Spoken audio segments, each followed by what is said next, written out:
and we're going to close open doors.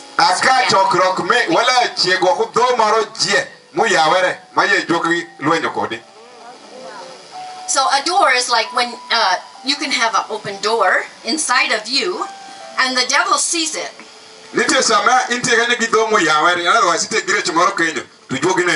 It could be hidden sin.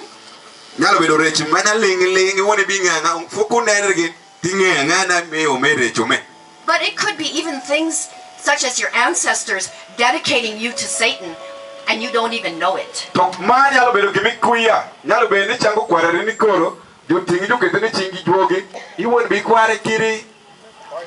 It can also be if in your past you were involved in witchcraft, or if you even now go to a witch doctor.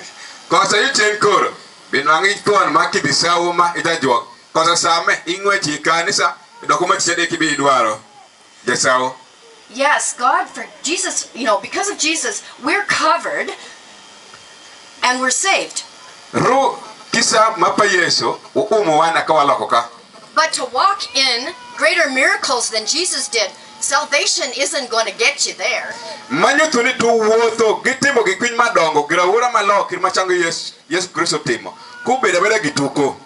Salvation is a free gift.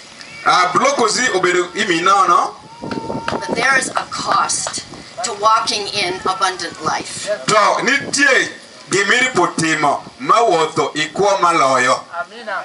And we're going to talk about that as well. So the first thing is we have to become a believer. But if you get stuck there, I believe Jesus will save you. But guess what? You